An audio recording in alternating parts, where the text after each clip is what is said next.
Booker.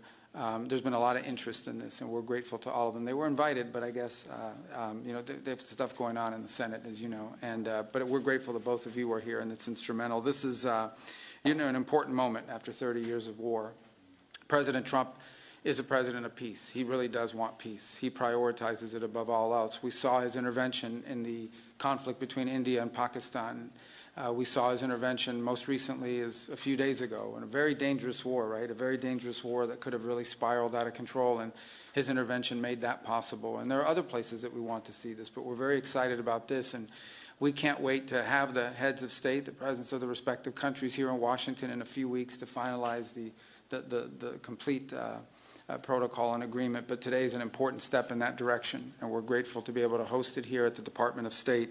And just thinking, you know, we think sometimes about peace. It's not just about ending wars. It's about, and it's not just about saving lives. It's about allowing people to live. It's about allowing people to now have dreams and hopes for a better life, for prosperity, for economic opportunity, for a family reunification, for all the things that make life worth living. Those things become impossible when there's war and when there's conflict. So we're grateful to have played the role we've played. We acknowledge and recognize there's still more work to be done. But we thank you all very much for being a part of this historic and important day. This is really why I wanted this job, or why I embraced this job so much, is moments like this. This is, in essence, the Department of State is really the Department of Peace.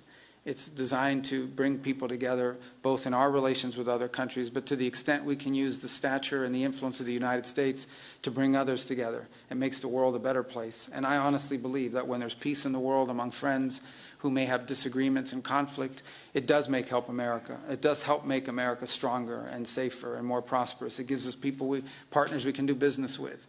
And partners that we can work with to address insecurity and threats to our national security and to our collective national security. So we are grateful to both of you. I know how hard this was and how much work went into it, and we know there's more work to be done.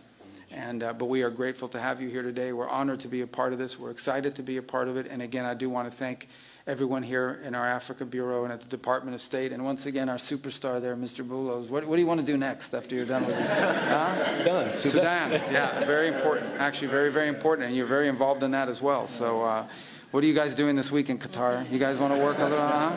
Yeah, we are grateful to all of you. Thank you. Thank you. Thank you, Mr. Secretary. I now turn to the Foreign Minister of Rwanda for remarks. Thank you.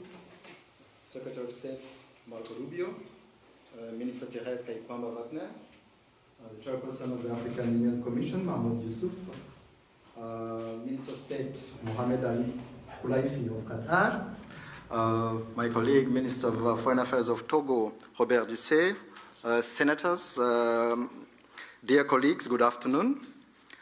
Let me begin by expressing our sincere appreciation to President Donald Trump for his personal engagement in facilitating this historic agreement. We also extend our gratitude to the Secretary of State, Marco Rubio, Special Advisor Massad Boulos, and the entire State Department team. Your dedication has been indispensable. This agreement is the product of months of coordinated efforts by multiple actors. It is very important to note that the State of Qatar has played an absolutely central role. Indeed, the opening, which led to today's agreement, began in Doha. We will lend our full support in the weeks ahead to Qatar's mediation efforts, led by Minister of State Mohamed Al Koulaifi, to secure a peace agreement between the DRC government and the AFC M23. This process is already well underway. Today's agreement also builds on the African-led peace initiatives, which are ably led by the African Union facilitator, President Faure Gnassingbé of Togo. The heart of this peace agreement is the decision to establish a standing joint security coordination mechanism between DRC and Rwanda. The first order of business is to begin implementing of the concept of operations for the neutralization of the FDLR, to be accompanied by a lifting of Rwanda's defensive measures. This is grounded in the commitment made here for an irreversible and verifiable end to state support for FDLR and associated militias. That is the bedrock of peace and security in our region. FDLR is no ordinary militia. It is the remnant of the forces which committed the genocide against the Tutsi in 1994, in which 1 million people were killed. With this agreement, we also committed to facilitate the return of refugees in our respective territories with the support of the UNHCR. Creating the conditions for the safe and dignified return of refugees is vital to achieve lasting peace.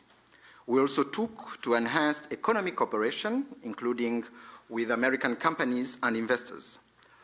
Shared growth and cross-border cooperation will unlock tangible dividends for both our countries. We must acknowledge that there is a great deal of uncertainty in our region and beyond, because many previous agreements have not been implemented, and there is no doubt that the road ahead will not be easy. But with the continued support of the United States and other partners, we believe that a turning point has been reached. Rwanda stands ready to work with the DRC to deliver on our joint commitments. To conclude, allow me to once again express Rwanda's appreciation to all who have contributed to this milestone. Thank you.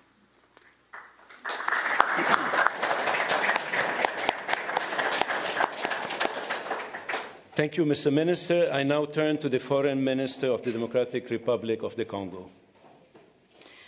Mr. Secretary of State, the Honorable Senator Marco Rubio, Dr. Massad Boulos, Senior Advisor for African Affairs, His Excellency Mr. Mahmoud Ali Yusuf, Chairperson of the African Union Commission, His Excellency Mr. Olivier Nduhungirehe, Minister of Foreign Affairs of the Republic of Rwanda, His Excellency Dr. Mohamed bin Abdulaziz Khelaifi, Minister of State at the Ministry of Foreign Affairs of the State of Qatar, His Excellency Mr. Robert Dussé, Minister of Foreign Affairs of the Republic of Togo, Senators, Excellencies, distinguished guests, and to all Congolese citizens following this movement, wherever you may be.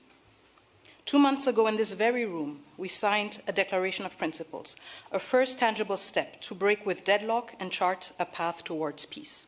Today, that choice takes shape and sustained efforts have come to fruition. With this peace agreement, we open a new chapter, one that calls not only for commitment, but for the courage to see it through. By signing this agreement, we reaffirm a simple truth.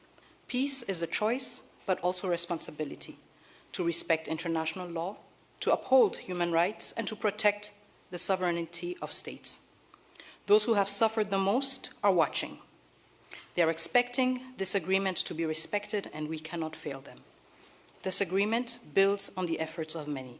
First and foremost, we want to express our sincere gratitude to His Excellency President Donald J. Trump for his commitment to this peace process. His leadership kept this process focused and goal-oriented, and that from day one. This was further characterized by the quality and resolve of the entire U.S. team, illustrated by the critical support of Senator Rubio and Dr. Boulos. We salute His Excellency, President Félix-Antoine Tshisekedi Chilombo, for choosing the harder path, a peace rooted in principle and in the dignity of our people. We thank President João Lourenço of Angola, facilitator of the Luanda process, for laying critical foundations. We are also grateful to the State of Qatar and to His Highness the Emir, whose leadership was instrumental in convening the first direct meeting between our two heads of states in March, a courageous step that laid the groundwork for dialogue. Qatar has since facilitated further talks in Doha and remained a principled and steady partner throughout this peace effort. The African Union, through its chairperson and the appointed facilitator, His Excellency Faure Gnassingbé of Togo, have anchored this process in African ownership. Finally, we thank the negotiating team of both the DRC and Rwanda for their perseverance and devotion. This moment has been long in coming. It will not erase the pain, but it can begin to restore what conflict has robbed many women, men, and children of: safety, dignity, and a sense of future.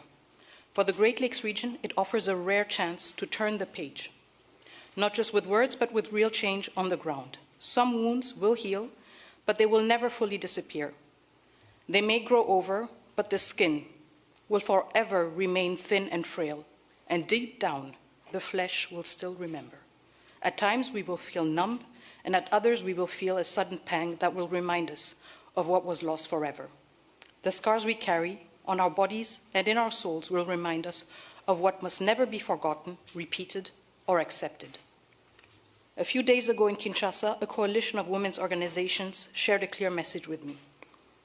Nous ne voulons pas d'une paix d'élite. Nous voulons une paix réelle, vécue, partagée et construite avec nous. We do not want a peace shaped by elites. We want a peace that is real, lived, shared, and built with us. To our fellow citizens in the East, this agreement was signed with you in mind. It provides for the disengagement of armed forces, the protection of civilians, the return of displaced persons and of refugees under government authority, and establishes a follow-up mechanism to ensure compliance. These are not just words on paper. They must now be translated into action with justice, accountability, and political will. This peace agreement is the starting point, not the end goal.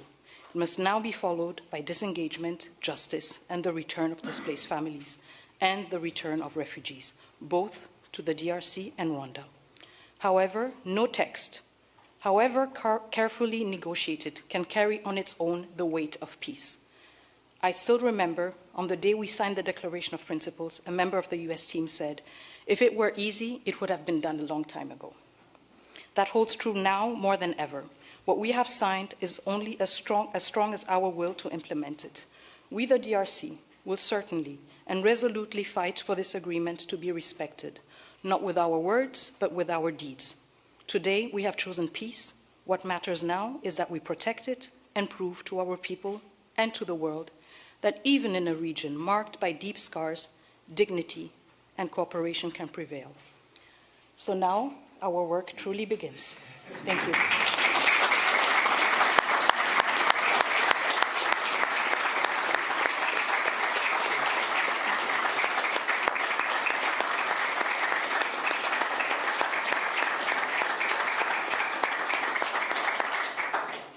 Thank you, Madam Minister. It's now my honor to invite the parties to sign the peace agreement to be witnessed by Secretary Rubio.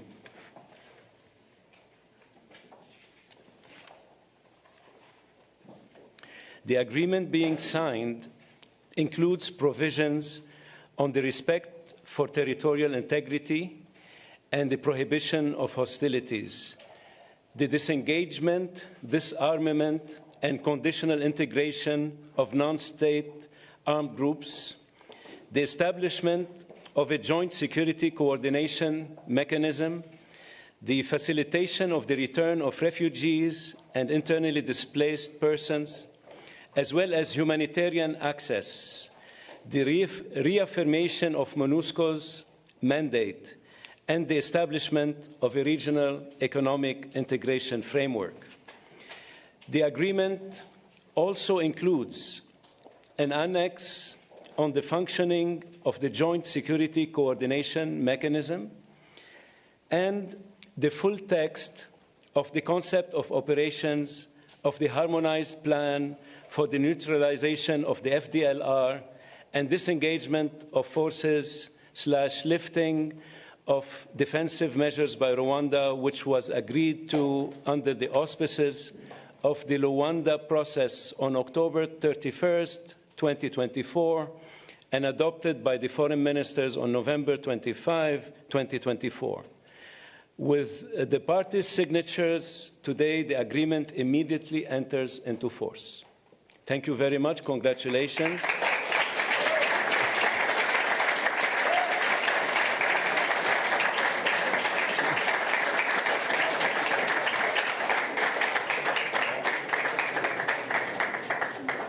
This concludes the proceedings.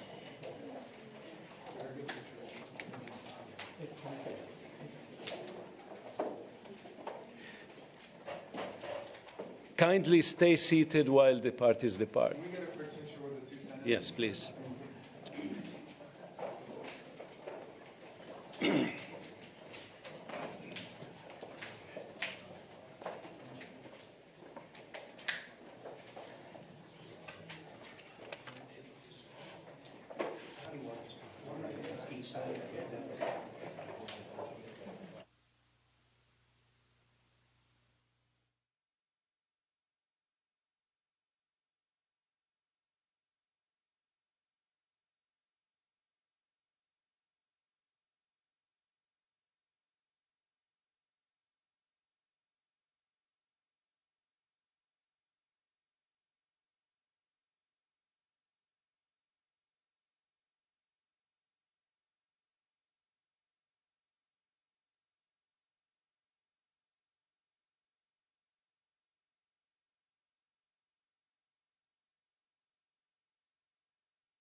On me, sir. 1, 2, 3.